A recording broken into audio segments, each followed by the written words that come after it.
When I got up there, yeah, I have no. I told him one time.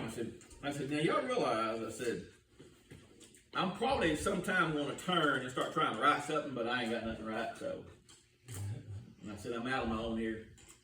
But the point is that at what time and at what point are we going to make the change? And the whole premise is that 2 weeks before I spoke, I had seen the image in my mind of the church bell. And this was an old church built in 1817. I remember Amber walked up here, she was like, there's no bathroom. Bathroom was an outhouse, wasn't it, Amber? We had to go down the road to find the baño, which is the bathroom. You like that, AJ? See. So, see, well, see. So, we had to go out, and so the thing is that, like I was telling Carrie, if you learn to develop this sense that you're looking for God in all things, God will speak if you're looking for Him in all things. He will speak if you're looking for Him in all things. In my mind, I had this image of the bell. Do you realize that they rang the bell a couple of different times? At church, it was a call to worship. After church, it was an end of worship. But for them at that moment, it was a call to worship. And I told them, I said, I don't know why this image of the bell is so important here, but it's also telling you that it's time.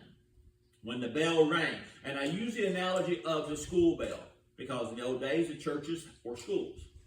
And I said, if you heard the bell ring, I said, I heard it a lot 1 block down the road. Because I'd walk to school every day. And all of a sudden, when you're walking to school because you're late, because, you didn't want to go to work. I mean, you didn't want to go to school, work, same thing. You didn't want to go, and you always heard that bell, and you're like, man. Because you knew what? You were late. And you knew that it was time. But the thing is that you couldn't wait for that afternoon bell, because that sign is a bell that says it's time to go home. You look forward to that bell. But we do not realize that we have bells that goes on in our life and we're not even hearing them. And so that was all built upon this thing, because when I told him, I said, when are you going to start living like this bell is ringing? It is time to go home. And we're not ready. Our work is not done. We're not even hearing the bell to go to work. We're thinking about these other things. We have no idea what's happening in our life. All that came, and I told him, I said, I'm not certain why it happened. See, if y'all remember a few months ago, I even talked about it, even a few months ago, I told you that God is doing a shifting. God is doing a change. And He's doing it within me as well. And so, where I've told y'all, in the mornings, God prepares me, and He gives me the stuff I need. He's now doing it the day before, which is rare for me. And I really didn't want to hear, honestly, I didn't want to hear the day before. Because the problem is that sometimes I like to be just, talk about normal things. Bless her heart, Carrie walks in, and I am preaching to Carrie over here this morning. Way before it, I'm telling her about how to look at suffering, how God works about suffering. That's what happens when my mind is centered upon that.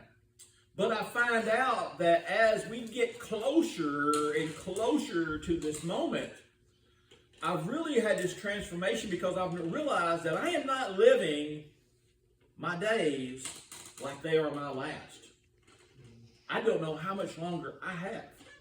I don't know how much longer. So one of the things that I've tried to do, I've tried to put forces into play here that if something happened to me tomorrow, I would know that AJ would know that if Kai's available, if Kai's not available, we can always get Cheryl to preach.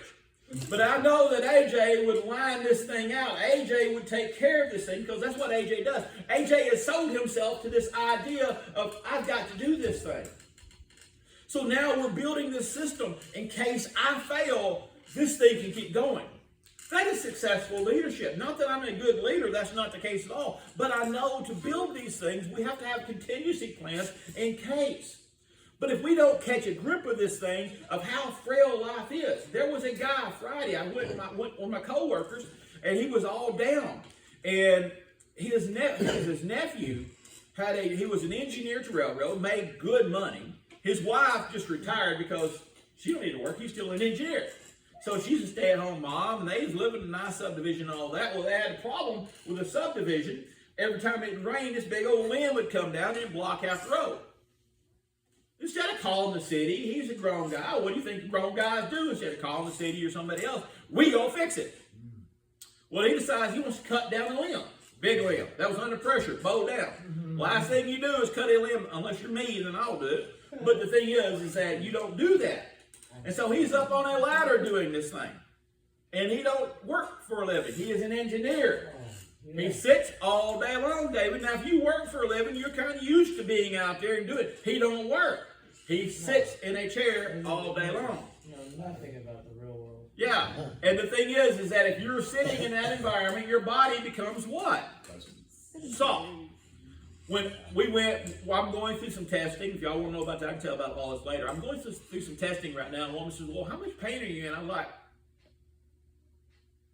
there's a point in life where you're always in pain.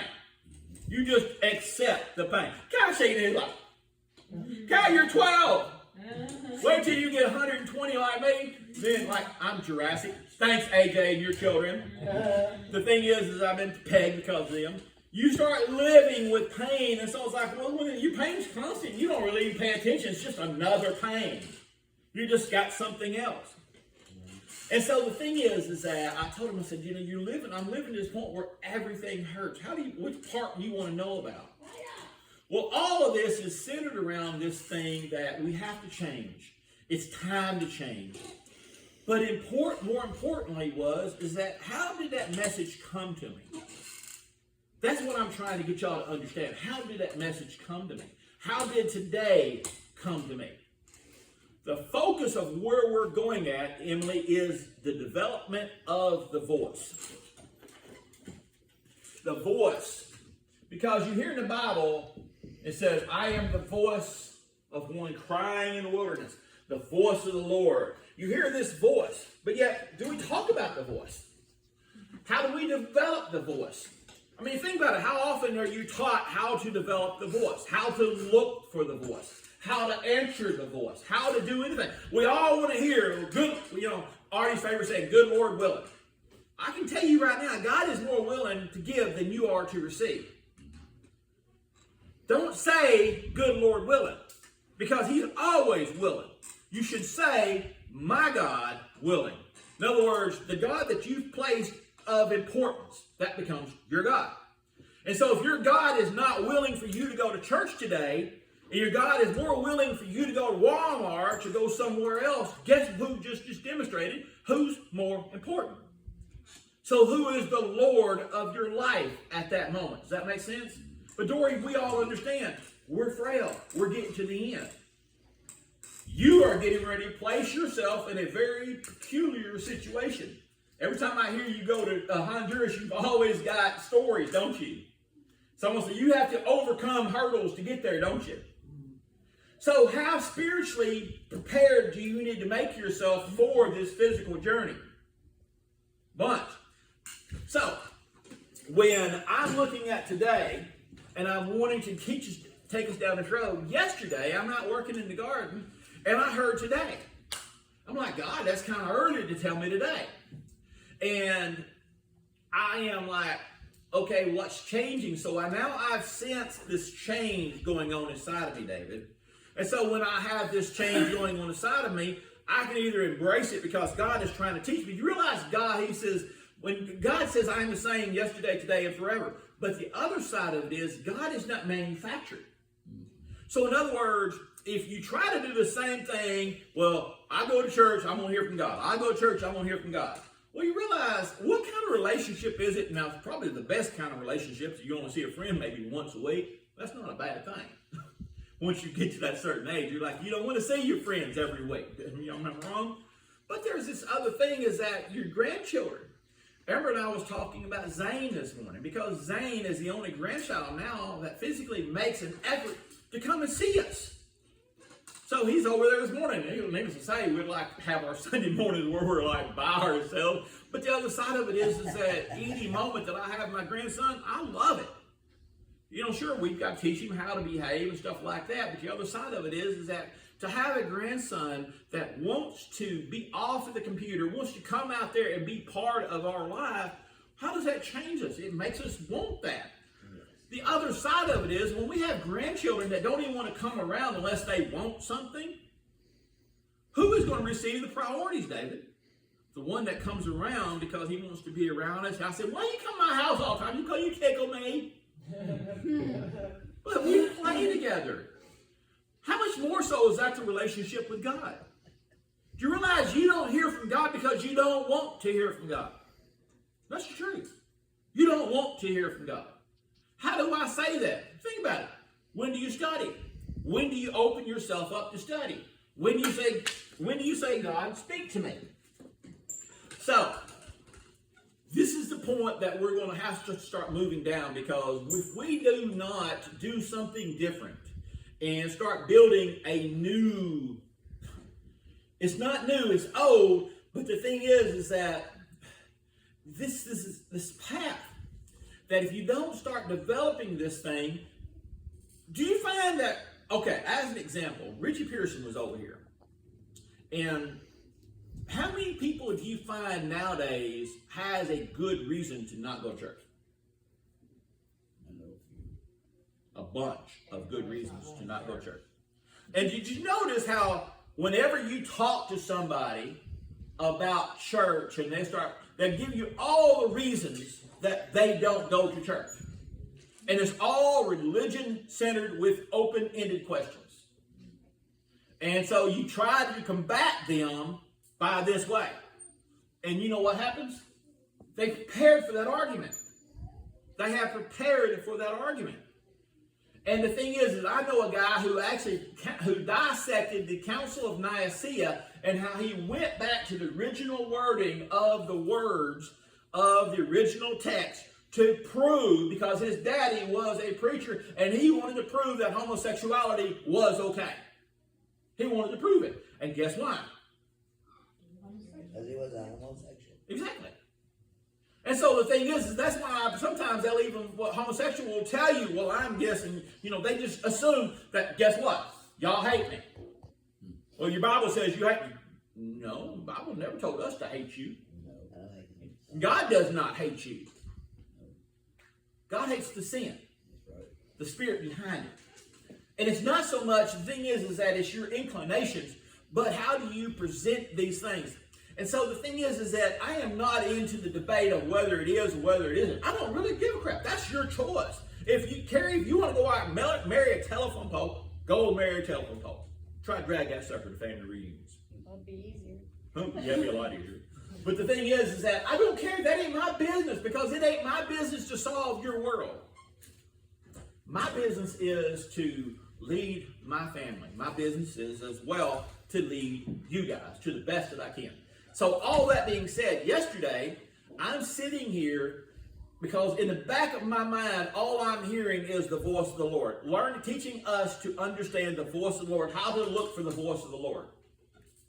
So I'm like, how do I do this? How do you teach somebody something you don't even comprehend barely yourself, but you're walking through it? You teach them a process. That's all I can do, teach them a process. So, we're going to conduct an experiment. There will be homework. We'll tell you. Next week, I'm going to be asking you this question. The topic of this one is Isaiah 40:31. Yesterday, this is what I hear. Now, mind you, all last week, I've heard the voice of the Lord, voice of the Lord, voice of the Lord. Teach them how to hear the voice of the Lord. Teach them how to hear. I was reading a thing this morning in my 5 seconds to prepare for today. Oh yeah, in case you want to know, I had a visitor this morning, so I had 5 seconds to get ready for today. So if today is scattered, understand I have 5 seconds. But I feel like I'm better than I was last time. So all that being said, I'm like, okay. And one of the things that this guy talked about, it was centered around the Jewish Kabbalah and how words are so very important. And it talked about how we look at the surface meaning of words and we fail to understand that words are a method for journey. They're a point of contemplation. One of the things I find myself now, because I have man hearing, which means I hear what I want to hear. She says, well, how can you hear this and you can't hear me? Well, there's reasons. But one thing I've learned how to do, and I'm learning how to do, I place myself in peril. In other words, I place myself, Kai, in a dangerous situation because I asked her, what did you say? I didn't understand you. What did you say? Now say that again. How many times do you hear me saying that? And why do I do that? Why do I place myself in peril? Because, Well, the thing is that I'm learning to listen, but at the same time, I'm showing her that what she said is important. Value. Value. Yes, it's a value. So now God's word, and the first thing it has to have, God's word has to have a what? It has to have a value. In other words, you have to have a value on hearing from God. The problem is with the value is also means it has a cost. It brings us into that word witness. In the old church, they talk about protecting your witness. Because you value God, it comes at a cost. The cost is what. So, as an example, I still wrestle with this because sometimes I get mad and sometimes I fail this thing. And then most time I repent and then I do it anyway. When I first started evolving as a Christian, and I say that word choicely, when I first started evolving as a Christian, Lance, I would go to the grocery store. And as I'm leaving the grocery store, I'd take my carts, push them. And then all of a sudden it dawned on me, what if you're being watched? What if you're being watched? What are you going to do different? So AJ, I started pushing them close. Close. And I hear like, really? Just close. Start pushing them all the way in. Eventually, I started doing it. And then the days that I slip, I don't hear no more, "Are you realize you're being watched?" I know I'm being watched. But the thing is that God speaks audibly, then he'll diminish his voice. He first starts shouting at you, and then you realize that shouting doesn't work. And then you start speaking softer. The further we get away from God, the softer the voice. God doesn't scream the further you get away from him. He gets softer and softer and softer. And it's not the fact that God's voice is getting softer. Our sins and our barriers is blocking us from hearing him intimately. Man and woman relationship. When you have broken these vows, when you've broken down this relationship, what happens to that relationship? You're further and further and further apart. You no longer have that true intimacy. So the thing is that if you value this relationship and you're so far apart, Cheryl, and you're this far apart, but yet you still value that relationship, what do? You have to diagnose, why are we apart? Well, you find out, well, Mike says he's offended by the smell of your socks. That no matter what you do, you leave your socks on his pillow every night. Somewhere in your mind, you decided that, well, I'm mad at him, so I'm going to take my socks off and put them under his pillow. That's a good idea. And so the thing is that for you to do this thing, you have to realize, well, I can't respond. I need to start getting my socks off. No, you need to find out why you put your socks under his pillow. Well, I didn't like how Mike brushes his teeth. Okay, now we're getting closer. Why do you not like? Well, he just makes noise. Well, do you have a problem? Is it that important that he makes noise? Well, it just gets on my nerves. Well, maybe you find out that why does it get on your nerves, but why does he do this? Because he's doing this because you're putting socks under his pillow. It's like a cycle. It's a cycle. It's a cycle in a relationship. Am I wrong, Dory? It's a cycle. So somewhere along the lines, you've got to break this cycle. Somewhere along the lines, you've got to create a value, and the value says, look, if you ain't ever going to get along, I told a buddy of mine one time, he was going to cheat on his wife. And I told him, I said, dude, Go ahead and do yourself a favor. If you're going to cheat on your wife, go ahead and get a divorce. What? If you're going to cheat on your wife, get a divorce. He said, why? I said, dude, you realize what's going to happen to you? Yeah, don't want to cheat then. I said, you're going to cheat on your wife. Your conscience is going to kill you until you finally tell her, but she's going to know. She's going to know the minute you did it 2,000 miles away. A woman knows things. A woman knows things. And so if you've cheated on her, what you're going to do is that you're going to feel guilty. You're going to go back to her, and she's going to treat you like crap because you deserved it. Yeah. And so your suffering is going to be endless. And eventually you're going to get bitter because she won't never forgive you. She won't never do these things because you've broken this vow. And the thing is that you're taking this beating, and it's a cycle. Next thing you know, you're going to get mad. And because you cheated on her and now your relationship broke, now she's going to cheat on you to get back at you. So, would a divorce not be easier? Just get this, because if you're that wound up that you have to have this hoochie mama, go get the hoochie mama, divorce her, and just go ahead and just continue. But you got to understand something. When you do this thing, understand where you're going to end up at. It's called a way. A way. You're going to end up a way. And you're going to end up in this valley that you're going to be all by yourself. You're going to lose everything of value, but especially you're going to lose your relationship to God. Because it all centers around what is the value? Where is the value of this relationship? You cannot, if you want to hear the voice of God, you got to understand there are certain things. God is a relationship. Do you realize I had never seen this until this morning? This word that we're going to look at real fast, but this word, the last letter in this word has a feminine value. And I thought that was strange. It has a feminine value. But do you realize that within the relationship, we are called the what? The bride. We're called the bride. We're called the bride. We are the feminine part of this relationship. We are the part that binds together, that desires to come to Him. So, when we understand this thing, there is this value. The Bible talks about the foolish virgins, or in other words, they were getting ready to get married. They did not value what was coming. And so they did not stay up. They did not happen. So when you create a value in a thing, if there is no value within you at work, then you have no ethics because you do not value your job. If you do not value your relationship, you do not value your money. What do you mean I don't value my money? You just give it away on everything. You blow it away. You do not value it.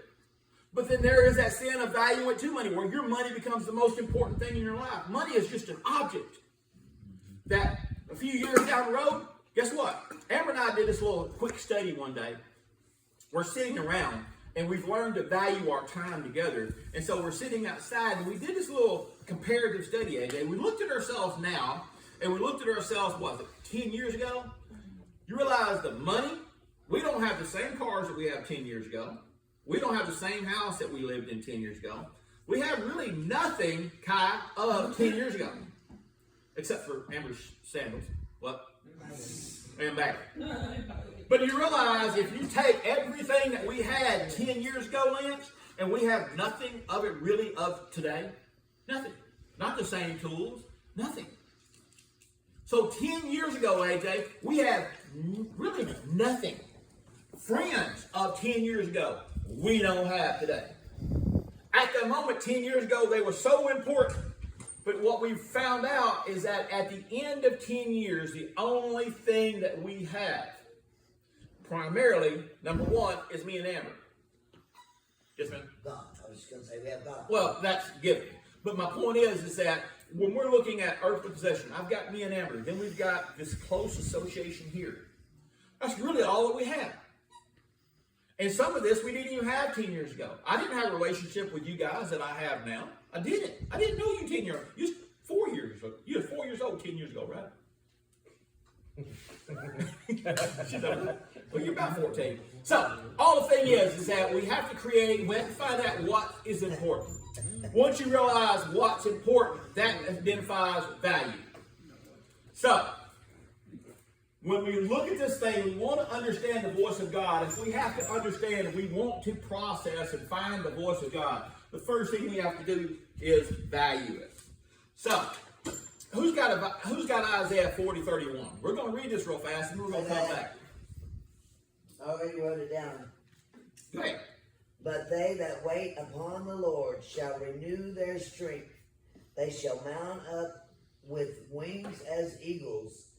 They shall run and not be weary, and they shall walk and not faint. Okay. So, what did y'all catch from that? Huh? So what does that tell you? Now, understand this is very important. This is this homework. Because you realize each thing that God is revealing to you at this moment, and as we go further in this thing, is something that God needs you to understand. What we're reading, Emily, is not important. It's not important. Somebody can even tell you that the Bible was manufactured. Okay, it's not important. It's not important what book King James originally wrote. It's not important. Somebody said, well, you realize you're reading the Bible. That's not important. I don't really care. You can take the Bible away. I would still have God at the end of the day. The Bible is unimportant because there should be a time in your life where everything reflects God in your life. And those that do not reflect God in your life is cast out. So don't sweat it when somebody says, well, you know, the Bible is this and the Bible is that. You know, it's like I was telling you about Richie. Richie was having this conversation. We was talking about church and stuff like that. He said, yeah, fellas, man, I got a lot of questions and stuff like that. I said, yeah. I said, that's one of the things that we're doing. And he said, yeah. He said, I just don't know. And he says, you know, I think that we're all wrong in this church thing, whole thing. I said, yeah. I said, so ask yourself this question, Richie. I said, have you ever heard this thing called the grand deception? He said, what do you mean? I said, the grand deception is where we start changing minor things to create a big difference in the end. And he's like, well, yeah. I said, so who do you pray to? He's like, Jesus Christ. I said, Jesus Christ. Richie, do you realize that Jesus was not his name? What do you mean? Couldn't be. Because remember, until the 18th century, J did not exist in the Hebrew alphabet. Did not exist. You can't argue that. You cannot argue that. I said, so you realize why I did not say J-N-R-I on the cross? He said, it didn't, did it? I was like, what did it say? He said, I-M-R-I. I said, yeah, Ausis translates Ausis. And he goes, yeah, it did, didn't it? I said, did you realize that their version, the Latin, did not contain a J? I said, the Hebrew alphabet had a Y, Yeshua. And I told him the story, and he's like, but you realize what I done? And I said, Richie, there's a lot going on. I said, it's okay to question. It's okay, but you should know what's really happening behind the scenes. And yes, this modern version of the church is the abomination that causes the desolation. This is what we're in right now. This is why the church looks like it is. The abomination that causes desolation is where they set up the image of the beast within the church. How can you say that? Well, I ain't never going to bow down before that. Yes, you're a liar.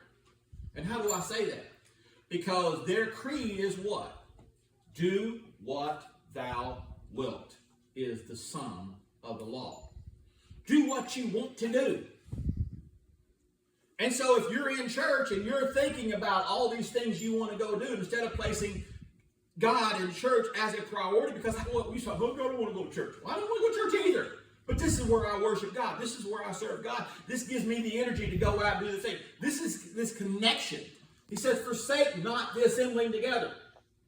He said, forsake not. There has to be a day of the week that you come together to worship God.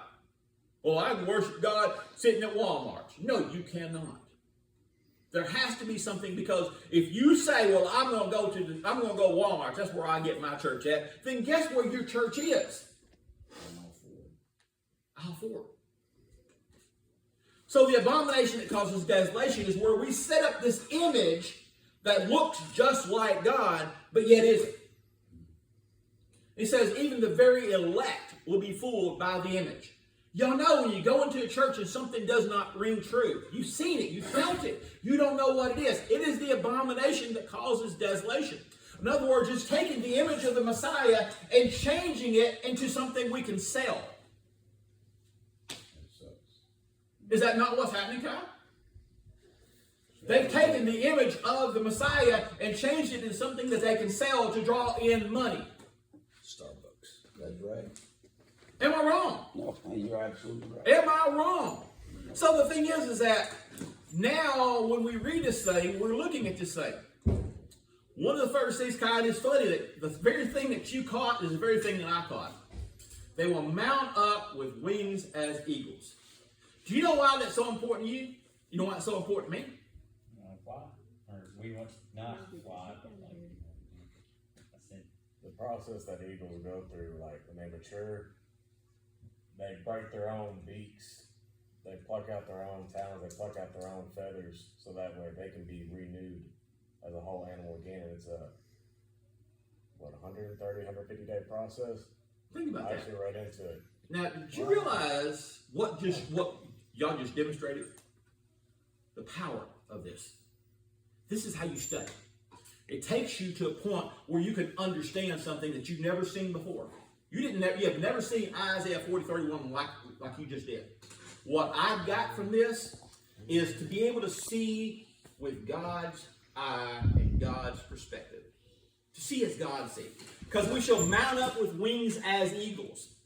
Carrie, when you're seeing something down here, what do you see? This. The higher you get up, what do you see? The bird's eye view. The bird's eye view. You can look up and you can rise above the situation. And you can see things as they really are. You can see details. You can see things that are hidden. And that's what I caught up on it. And it's so funny, Carrie, that God is wanting us to be able to see. And that's what He's showing me. And that's what He's showing you. He's showing you these things. And it's really funny that we three caught that. There's more to this thing, and I'm not going to get on that. But what I want you to do is I want you to ask yourself the question. What is the descriptive word? There is a qualifier, and then there's a descriptive word. All right. So, what is the descriptive word? The descriptive word, in other words, what separates? What is the separation?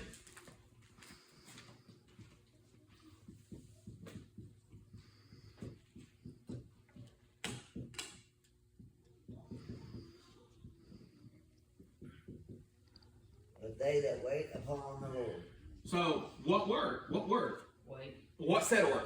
Wait. They. That is the qualifier. They. And you're right, because this is, Cheryl, this is the word that really caught my eye. But there has to be a descriptive. There's a set of people. Right? And it says, but they. In other words, those that choose. Those that choose to wait. That's right. Upon the Lord. But what is the problem with this stuff? What is the problem with this sentence?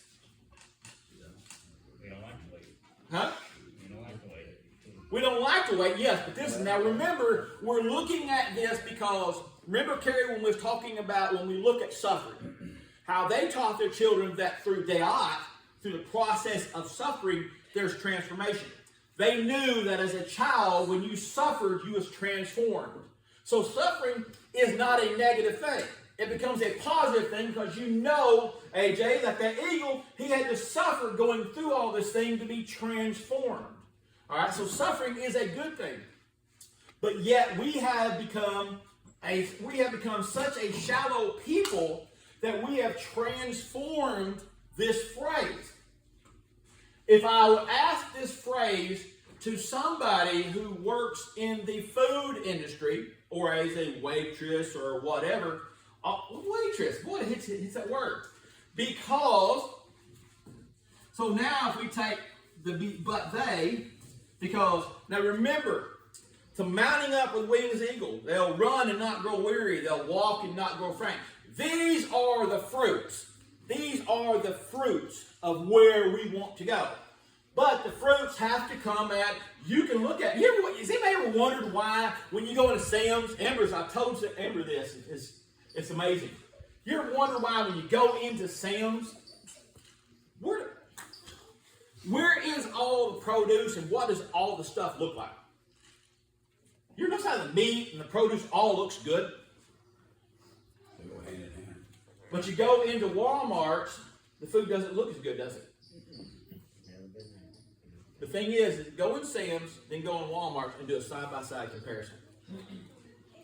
It's the end result. The end result. Because if we can outphase you from going into the local Walmarts or local Kroger, and we can show you where life is better at, life is better as a member.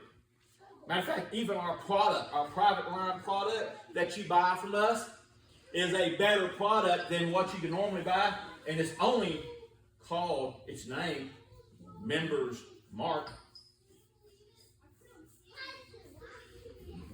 What's it? What? Members Mark. If you want to control a thing, they talk about right now in hospitals, the big thing that's going on right now in hospitals is that they're getting ready to make you pay up front for services.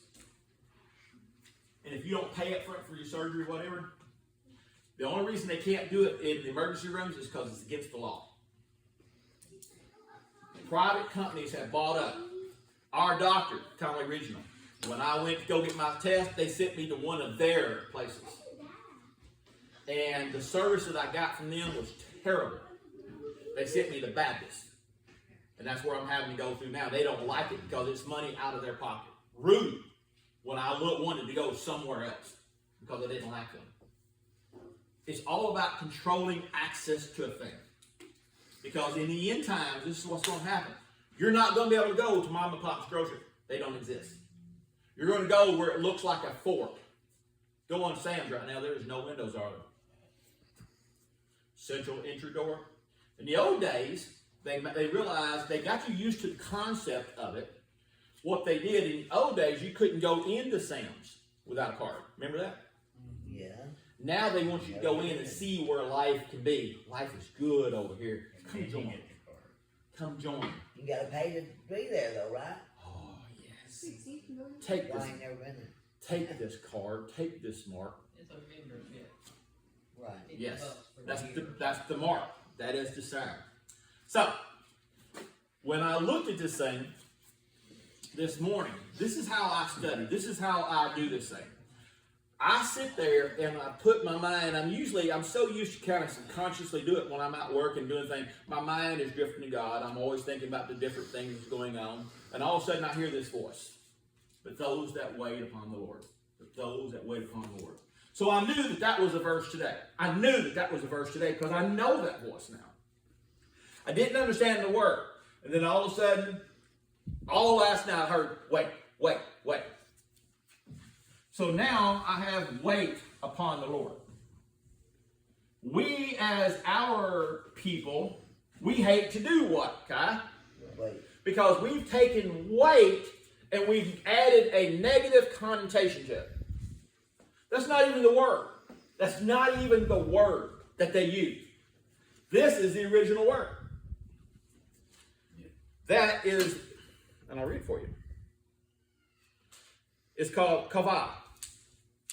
To wait, look for hope, expect, waiting, to wait or look eagerly for, to lie in wait for, to wait for, to linger for, to collect, to bind collected, to bind together, to be collected. It is a primitive word to bind together, that is by twisting, that is to collect, to expect, to gather, to look patiently for, to tarry for, to wait for, on, or upon. My grandson came this morning, And he said, Mimi, I'm hungry. I was like, boy, go home. Mimi waited upon him. She was at his service because she cared for him. So she got up, found something that he would eat. She made it for him. When he got done eating it, we made fun of his belly. But the thing is that she waited upon him. Even though it was inconvenient, even though it was our quiet time together, even though all these reasons, she served him. To those that serve the Lord, if you're waiting on something, if you're waiting on a table, you're not standing there going, I'm waiting on you. Because that's the value that we've attached to this word. It's a totally wrong word. It is to those that have bound together. It is this binding together. It is this thing that to those that have bound themselves to God, that they're looking eagerly for God. In all things, they're expecting God. They're waiting upon God. What God, what can I do? How can I help? How can I serve? What can I do? Because you're sitting there and you're waiting. Remember the image of a servant and a king. A wife and a husband. In the old days, this was this relationship. This is what that wait meant. It's not that we're like, God, I pray to you, and I still ain't got out of this DWI. But how many times we said that? How many times we get in trouble and we're sitting here and we're waiting on God to bail us out? Because we've added our choice of words and the definition to it. So we're sitting here, we're waiting on God to do something in our life. God is not waiting on, you're not waiting on God. God is waiting on you to finally serve Him. Amen. What wife wants to serve a cheating husband? What husband wants to come home and give his check to a cheating wife or to a wife that don't love him? We go to work 5 days a week, if not 6 days a week. And yet we expect what? A check. So, when we're looking at this thing, and we're looking at wait, this is quava. So the first letter is cough. You remember what cough is? One of the things for this word here, for this letter here, it means monkey. A monkey resembles a thing. To those that resemble God. To those that want to be with God. That wants to be like God. It's not so much, and we call it by another phrase, Christianity. To be Christ-like. For Christianity to be Christ-like, for those that are like Christ. For those that are like Christ will mount up with wings as eagles. They'll walk. They'll run. They'll accomplish all these things to those that are like. Wait, first letter. That's the first qualifier.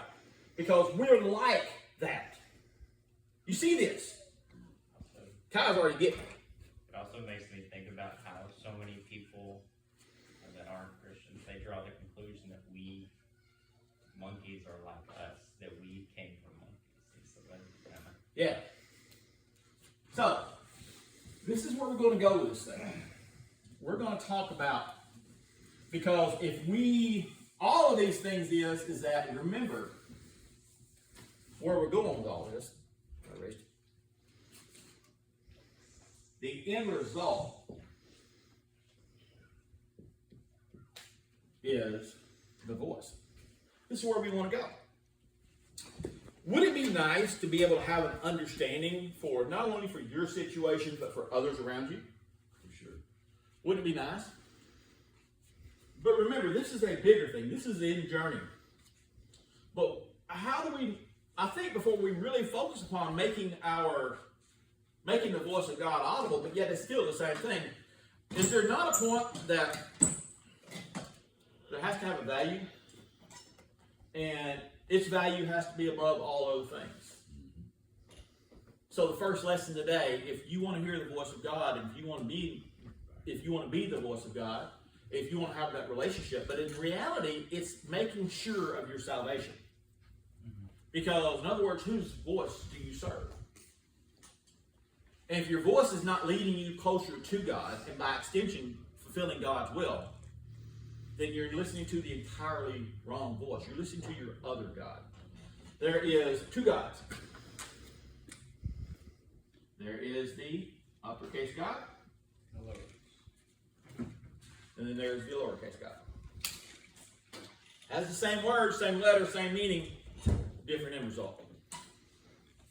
And as I told everybody else last week, what are you going to do? What are you going to choose? We want these things, but yet, are we wanting this life that's around us right now? It's just passing through. Like I said, 10 years ago, the stuff that we had 10 years ago, the stuff that we've had 5 years ago, is past. Gone. So we worked our butts off. We did all these things, Chase, and 10 years ago, we thought that was all so important. Now it's gone. The next 10 years, what will be left? How much smaller will it be, Dory? Every year it gets smaller, don't it? So the thing is that something has to become important in our life. Because if we don't have a value of anything in our life, if we don't value God first, you cannot value another person. No. You can't do it. You cannot truly value, because the thing is that you can say, I value my wife. Well, the thing is that I tell you honestly, you can, but yet you can't. Because the thing is that the model of God, as I told a friend of mine, the model of God is a God that tells you that he does not agree with what you believe, does not agree with your actions, is a God of discipline, is a God of correction. It's a God, because he says that if you do not correct somebody, you do not love that person. And is God basically look at you going, but if your God agrees with your lifestyle, then it's not God. I can tell you that right now. God is in the business of constantly refining us. Constantly. He's going at us every day, AJ, because we got a lifelong list of crap that God has to fix in our life. No. He ain't going to fix everything overnight. It takes time to soften these habits. It takes time to make this change. Remember how long we've been married now? 30 years. And it's taken me 29 years, 11 months, and 16 days to get to the point right now where I'm almost a decent husband. Almost. I'm trying. I want to be. I want to be a good pastor. I want to be a good teacher. Like I told everybody, I said, I'll tell you right now, I ain't no preacher. I'm not going to preach at you. Preaching does not work. Preaching does not work. The Bible says, by the foolishness of preaching that men are saved. I would love to break down that word, Kyle, to really talk about. I think it's further beyond. You're going to die and go to hell. That didn't work. Didn't work for me. About 5 seconds. We're talking about a lifestyle change. We're talking about putting in to something and to be able to embrace the fact that when somebody says, well, you know, this and this and this about our faith, and you say, yeah, I agree. Sorry, Mom. You're fine. I never have Somebody money dismiss from us. my